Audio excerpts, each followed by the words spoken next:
And that was, and I think I think if there's one thing that is so missing because our country is so young, is we don't have that rootedness in this long history. I mean, it's like, it's like I told someone, I said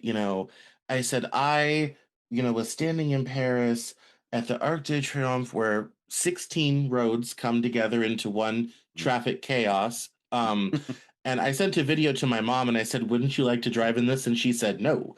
And and I said, I've stood on the same, I've been in the same house as Marie Antoinette. I looked at the same Eiffel Tower that Hitler did during the occupation of Paris. I've walked in the same cobbles as Napoleon.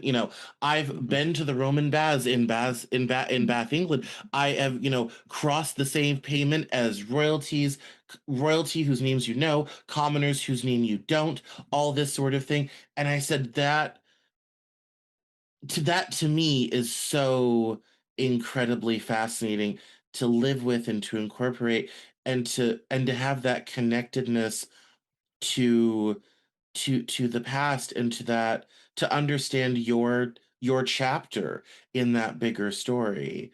And I think sometimes I get oftentimes accused of living too much in the past because it's very modern and very up to date to say, oh, the present, the present, the present.